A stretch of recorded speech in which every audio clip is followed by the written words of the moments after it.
Anyone familiar with the book of Revelation will tell you that it's one of the more violent, blood-soaked books of the New Testament, calling for the death and destruction of non-believers. But what would the historical Jesus have thought of all this? Would the man who instructed his followers to love their neighbours, to give up all their worldly possessions and follow him, be on board with the wholesale slaughter of those who don't fit the mould? I've got New Testament scholar Bart Ehrman with me. Hello, Megan. Yes, this will be an important topic. It's the book that ends the New Testament, the climax, so to say. Absolutely. I am looking forward to finding out. Welcome to Misquoting Jesus with Bart Ehrman, the only show where a 6-time New York Times best-selling author and world-renowned Bible scholar uncovers the many fascinating, little-known facts about the New Testament, the historical Jesus, and the rise of Christianity. I'm your host, Megan Lewis. Let's begin. So I think a lot of people will know, we've spoken about it several times before. You've written or wrote a while ago a popular book about Revelation called Armageddon, published in 2023. When did you first start thinking critically about the book of Revelation and its place in the New Testament? Well, I certainly thought about it uncritically for a long time before I started thinking about it critically. Already when I was at Moody Bible Institute as a conservative evangelical, I took a semester-long course that was on, I guess, is maybe on both Daniel and Revelation put together as predicting the end of time. And I was really into that end time prediction business, and used Revelation as a way of kind of showing what was going to happen at the end, which we thought was going to be within 10 years or so at the time. So I guess I started critically thinking about it when I realized broadly that the New Testament was not what I had learned it was, and that it was a historical book that needs to be put into its historical context. And I realized for the first time that Revelation is not like a standalone thing, that it's the only book like it ever written that requires special rules of interpretation. There are lots of books like that written by Jews and Christians, and to understand it, of course, you need to put it in its own historical and literary context. So that was probably during my graduate work, and since then I've been a firm believer in that. So I think a good first step towards understanding a book is to think about its author. We know that his name is John. People call him John of Patmos. Do we know anything about him other than the fact that he wrote the book of Revelation? Well, there are things we can infer. The tradition is, of course, that he was John, the son of Zebedee, one of Jesus' 12 disciples. The author does not claim that, and there are very good reasons, not only for thinking it was not that John, but thinking that this author didn't want you to think he was that John, including early on in his account, he has a vision of the throne room of God with 24 elders around the throne worshiping God eternally. And it's usually interpreted that these are the 12 patriarchs of Israel and the 12 apostles. Well, this author's not seeing himself, and so there are reasons like that. So we don't really know who this person was. The things that we can infer are that he was absolutely a follower of Jesus near the end of the second century. There are debates about whether he had a Jewish background. I think many scholars think so. I'm not so sure. Many times you can tell something about an author by the style of writing. And this author is not a good writer, um, so much so that many people have suspected that maybe Greek was not his original language, because he actually makes grammatical mistakes that an educated person would not make. Um, and so I used to think that too. I used to tell people that, tell students what everybody used to say, which is that he's actually an Aramaic speaker who now is writing in his second language, Greek. And I've come to realize that there's really very little evidence he could speak or write Aramaic, that he probably just can't write well, because like most human beings, he can't write well. I mean, what's surprising about that? I've got college students who've had about, probably 8, 10 years more education than he's had, and they don't write well either. So we don't know. We do know that he was a prophet. In other words, someone who's understood to be a leader of the Christian community, who taught people in Asia Minor, which is modern Turkey, which would be on the western coast of Turkey today. and was known to the churches that he's writing to. He's writing to 7 churches. He's known to them. He's known to be a prophet, and he appears to be in exile on an island off of Turkey called Patmos. Do we know what his purpose behind writing the book of Revelation was? Well, again, it has to be inferred. Throughout the book, he's emphasizing principally what is soon going to happen when God comes into the world to destroy all of his enemies. His enemies are his main enemy is the empire and emperor of Rome and the Roman people. But in broader terms, his enemies are just about everybody on earth. And so the vast majority of the human population will be destroyed by God, including Christians. Not all the Christians who have the point of view that John himself represents will be saved for and be given glorious rewards, but other Christians, along with all the Jews and all the pagans, will be viciously destroyed. Could you talk a bit about the point of view that one must have in order to avoid absolute and eternal destruction? Well, it's quite clear from this author that somebody has to be a devout follower of Jesus, and that anyone else is the enemy.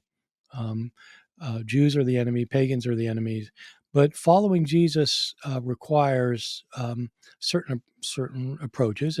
For one thing, it involves a good deal of religious enthusiasm, in the sense you need to be vigorous about your faith and willing to die for your faith. Those who are not are lukewarm, and Christ will cast them out. Um, there are certain views that have to be accepted. This author understands that Christ and God are they're equal in a sense. They're both the beginning and the end. The Christ is an all-powerful divine being, and you obviously have to agree with that. There are certain kinds of behavior that are required. Those Christians who think that it's okay to eat any meat that has been offered to a pagan idol are completely wrong and going to be damned for eating meat that they've obtained at the marketplace that have been. So just, you have a meal with your family and you buy some meat from the marketplace and it had been sacrificed to an animal. That means you too will be cast into the lake of fire, even though you're a devout Christian. So he's morally very strict, religiously very strict, and quite serious about his faith. Would you say then that the destruction of the unworthy is one of the key messages of Revelation? Yeah, I'd say in some ways it's the main revelation, the main point. The author himself describes the book as being about the wrath of God, and so that's how he understands his book. That it's how God is going to pour out his wrath very soon, and that everybody except for the very close followers of Jesus who do it correctly, everyone else is going to be destroyed. And what kind of role does Jesus play in all of this? So Jesus is portrayed in with numerous images in the Book of Revelation. Most people most people do not read the Book of Revelation because they think it might be too strange. Many people who start never finish because they find that it is too strange. Many people who finish come out saying they didn't get it. And in part it's because there's so much symbolism in the book. But the symbolism actually makes a lot of sense if you have somebody explain it to you. A lot of my book on this is trying to explain the imagery. And one problem is that since there's so much symbolism and so much imagery, that people who are trying to interpret it can come up with all sorts of ideas about what it means. And if it's not rooted in a historical understanding of when the author was writing and what people at that time knew and thought about, then you're not gonna get it. You're gonna come up with something that's wrong. And so it's complicated and difficult to read for most people. But in fact, the symbolism is pretty clear. Jesus is portrayed in the book to begin with, he's portrayed as the glorious resurrected Son of Man, who is in charge of the world. He later is early in chapter 4. He's portrayed as a lamb that has been slain.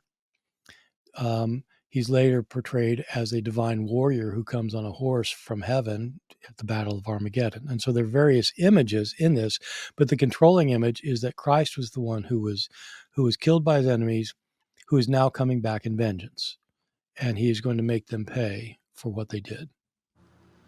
So we see Jesus as this very vengeful figure. Does John of Patmos encourage similar behavior from the faithful who are going to be saved?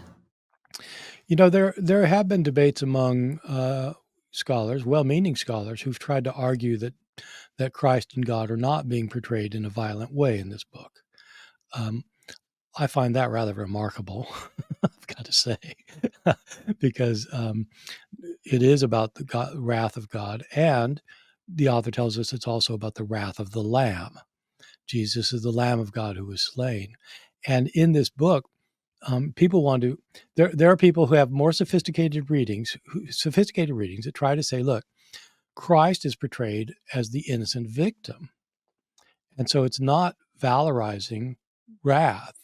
It's expressing that those who are victimized are going to triumph. Okay, well, so that's a nice message, but you have to read the book. What happens is this lamb who is slain is the one who sends all the calamities on the earth. He is the one who sends plagues and wars and famines and slaughter. And the lamb is specifically the one who does this. And many people say, well, it's not a violent book. Yes, yeah, okay, God's doing that, but God's just, and so he has to do that. I mean, God's just, this is his justice, okay. But they say, in this book, human beings are not encouraged to be violent. And so it's not violent because it's not encouraging human violence. And that kind of makes sense unless you actually read it closely. And regrettably, some of the people who are saying this, a lot of people saying this, are scholars who can read the book in Greek, but you just wish they would read it a little more carefully. Because in the Greek, in chapter 18, the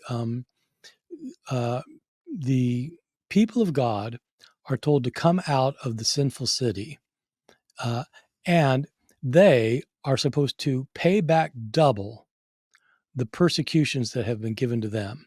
They're supposed to slaughter the enemy in chapter 18. And so there are instructions in this book for human violence against the enemies of God. And so, rather than turn the other cheek or love your enemy or care for others, you're supposed to kill them, violently kill them. Thank you. I think that covers some of the basics of the book of Revelation. We're going to be back in just a minute to talk about what the historical Jesus would have thought about all of this, and whether John of Patmos even realized he was quite so far off the mark. How well do we really know the Gospels that shaped Christianity? The New Testament books of Matthew, Mark, Luke, and John are the cornerstones of our understanding of Jesus, but how reliable are they as historical documents? In The Unknown Gospels, Matthew, Mark, Luke, and John, join Bible scholar Dr. Bart as he takes you on an illuminating journey through these ancient texts. Across 8 captivating lectures, you'll explore the origins, authorship, and historical accuracy of the Gospels in an online course. Are these accounts based on eyewitness testimony, or are they a mix of history, myth, and legend? What do historians see that most readers miss? This course is an opportunity to dive deep into the stories that have defined a faith, questioning their origins and understanding their impact. Ready to uncover the truth behind the Gospels? Visit bartehrman.com/Gospels to learn more or sign up today. Use discount code MJPodcast at checkout for a special offer. Welcome back. We've already been over some of the basics of Revelation, so now we're on to the deeper stuff. Namely, how different John of Patmos' message was from that of the historical Jesus, and what Jesus would have made of the book of Revelation. Now, before the break, you described how Jesus is portrayed in Revelation. There's some inciter of violence, there's some vengeful blood soaking going on. How does he compare to the Jesus that we see in in the rest of the New Testament in the Gospels? So in the Gospels, Jesus is there are kind of two sides to this. One is that he himself is portrayed as a pacifist. The other side of it is that he predicts that there is going to be a day of judgment coming, and that the enemies of God will be destroyed. And so we need to put that out front and center. Jesus was predicting that the day of judgment was coming, and people need to prepare for it by repenting of their sins so that they won't be destroyed. And so that's fair enough. And that's absolutely right, I think. Jesus himself did not, unlike the author of Revelation, did not propose that people engage in violence. Um, and I think this is the clear portrayal of the Gospels, and I think historically it's right. There are people who think that Jesus was proposing a kind of violent uprising against the Romans, and they can cite some passages that might support that, and I get all that. I think though that historically it's not right. I think Jesus was one of those apocalypticists who thought that God was going to enter into history to destroy his enemies, but that this is not something humans should engage in. Jesus thought that people should turn the other cheek, that people should love their enemies, they should pray for those who persecute them. I think he was concerned that you try to convert the people who are hurting you rather than try to hurt them in exchange. And so I think that is very different from the author of the Book of Revelation. It is incredibly different. John of Patmos is calling for people to come out of the city and violently attack those who have persecuted them. Jesus says maybe try and convert them.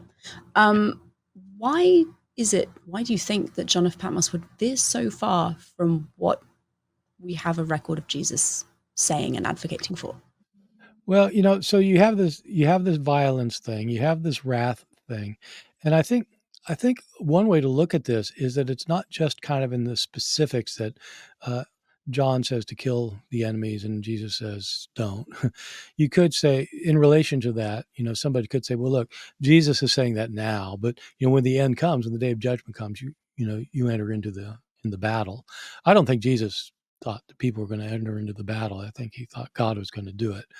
But there's an overall picture that is even more disturbing in many ways than these specifics.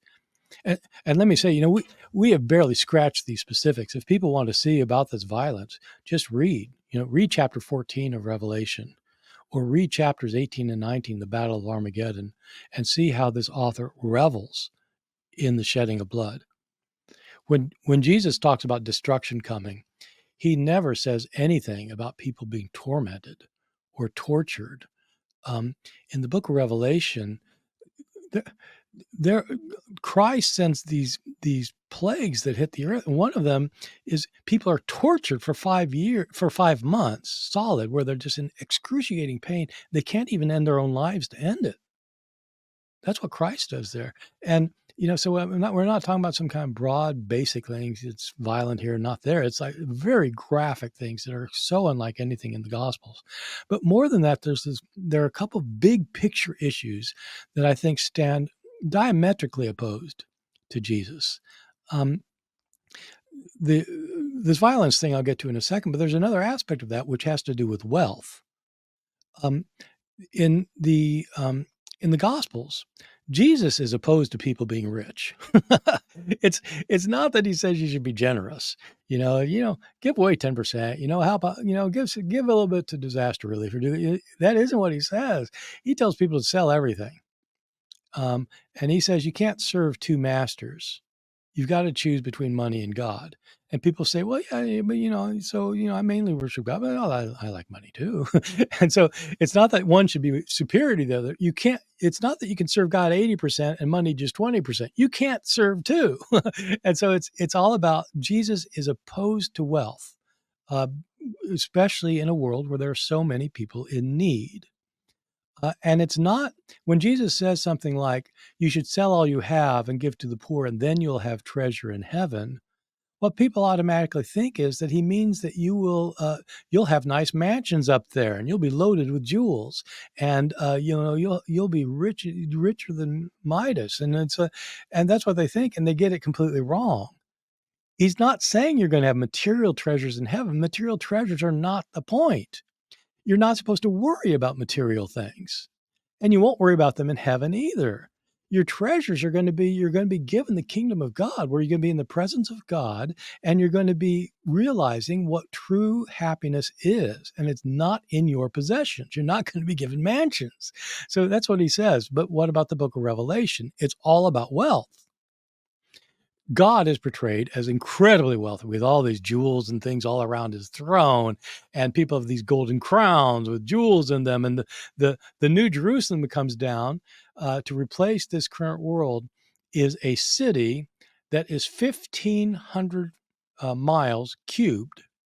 So it goes basically from, say, Kansas City to New York, and from Toronto down to Miami. It's that size city, and it's that high as well. It's made of pure gold, and with gates made of pearls. And it's going to be fabulously really wealthy. And the whole point of the book of Revelation is that wealth is bad now because the Romans have it. God's going to take their wealth and give it to people who deserve it, his followers. And so it's a redistribution, not to the poor and needy, but to the Christians. And Christians are then going to have a glorious, unbelievably wealthy afterlife. And it's just the opposite of what Jesus said. So we've got John of Patmos kind of opposing or maybe misconstruing Jesus' gospel on two fronts. We've got the violence and we've got the extreme wealth.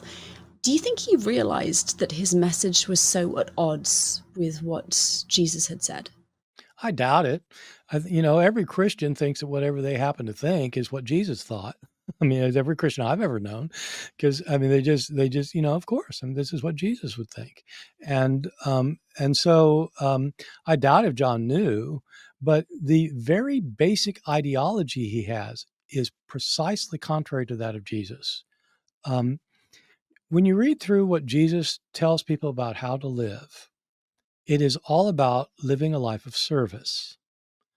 um, that you're not supposed to lord it over other people. That's what the Gentiles do. You are supposed to serve others. And so that's part of why you have the nonviolence. But also, he tells people that the people who are the slaves are the ones who are great. And he says that in the end, those who are great now are going to be humble then. The humble now will be great then. But it is not because they're going to be dominating anybody.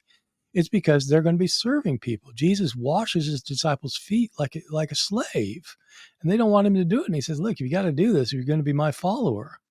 It's all about serving other people and tending to their needs. And in the Gospels, of course, that means doing it by taking up your cross, actually going to death for it. The book of Revelation is not about service. It's all about domination. God dominates, Christ dominates. They destroy all their enemies, end up throwing them all into a lake of fire. And then what happens with the followers of Jesus, the true followers of Jesus? They then dominate the earth. They rule the earth from the New Jerusalem. They slaughter their enemies, and then they rule. And so it's all about domination.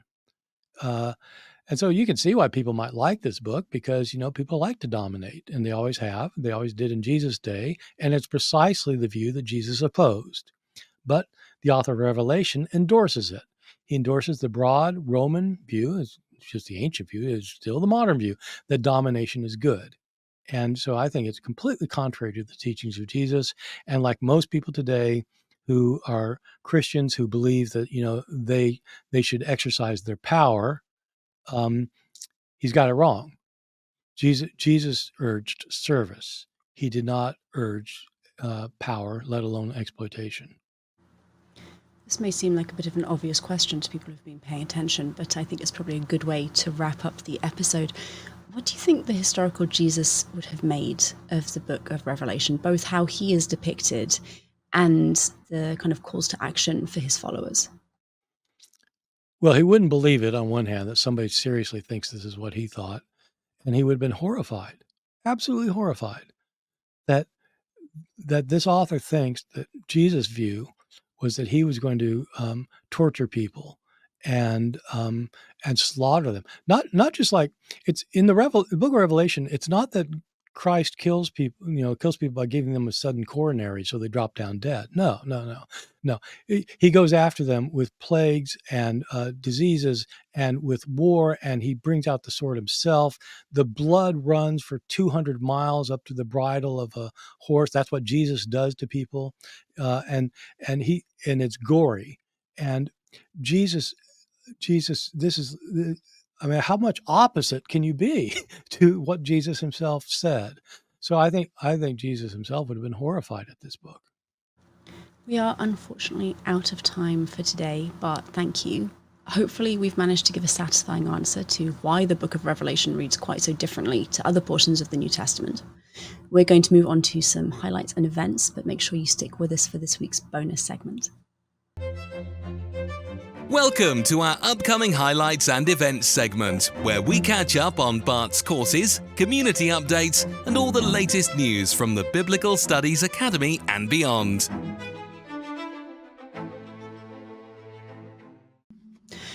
So last week we announced a new course, The Painful Dark Side of the Christmas Story, which is coming December 7th. It is 2 lectures with a Q&A session.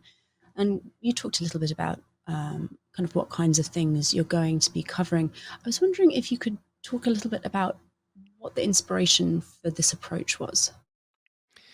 I'll tell you, as I've said, I've always loved the Christmas story since I was a kid. I still resonate with it.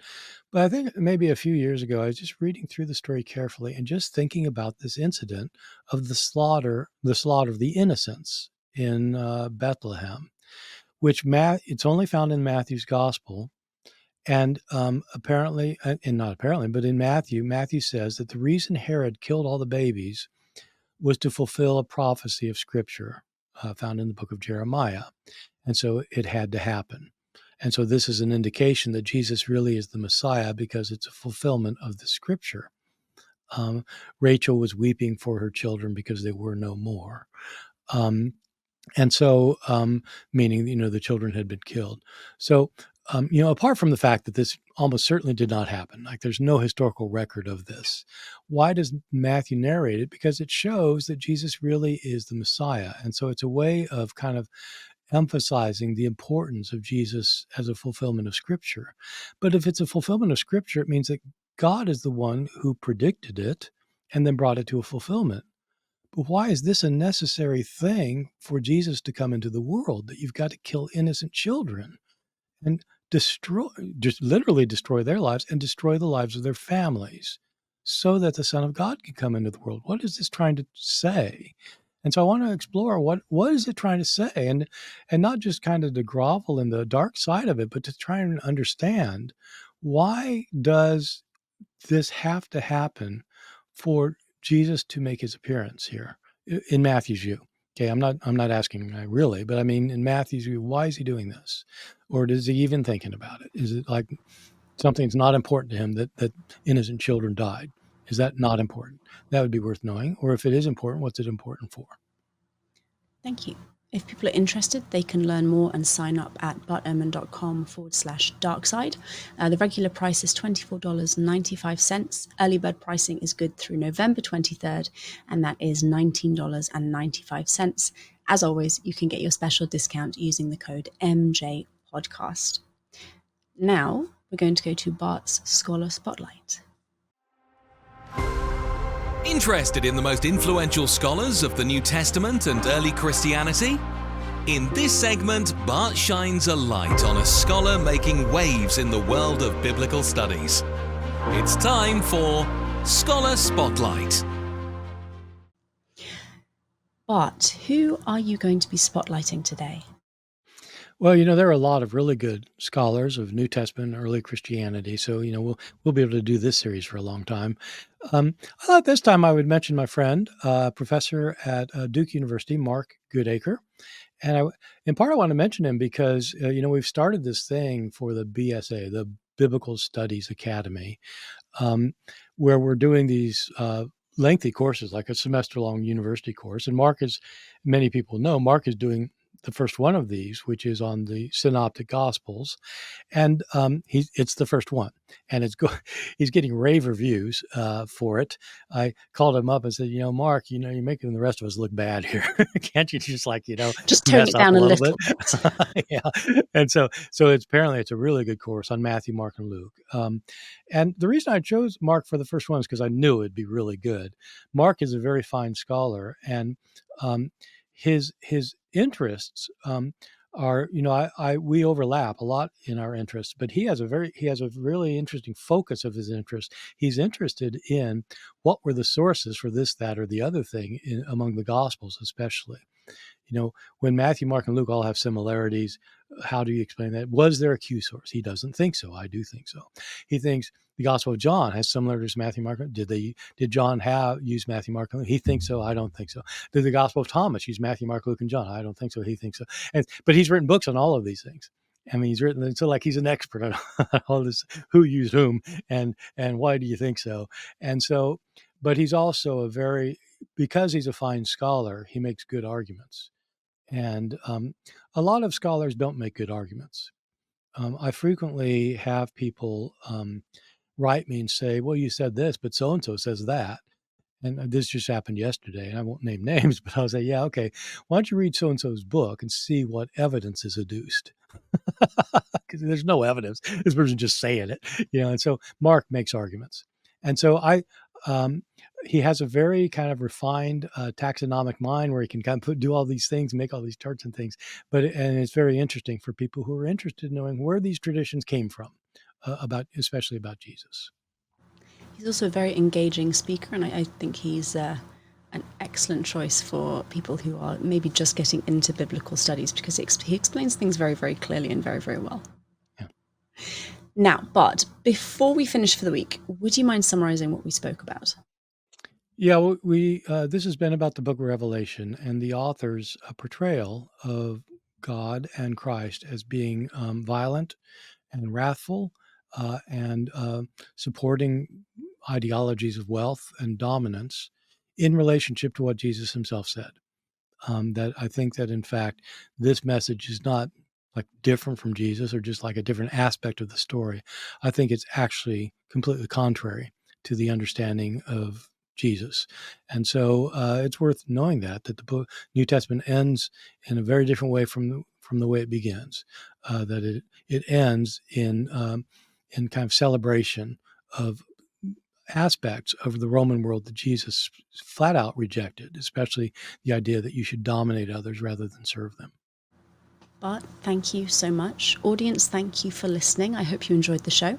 If you did, please subscribe to the podcast to make sure you don't miss future episodes. Remember that you can use the code MJPodcast for a discount on all of Bart's courses over at www.barterman.com. Misquoting Jesus will be back next week, but Bart won't be. I'll be joined instead by Dr. Lee Jan Lin from Yale Divinity School to talk about how the Book of Revelation shaped US immigration policy. It was an awful lot of fun. She's an incredibly intelligent woman. I hope you can join us then. Thank you all, and goodbye.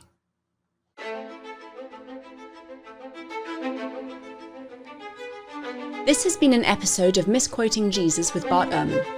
We'll be back with a new episode next Tuesday, so please be sure to subscribe to our show for free on your favourite podcast listening app or on Bart Ehrman's YouTube channel so you don't miss out. From Bart Ehrman and myself, Megan Lewis, thank you for joining us.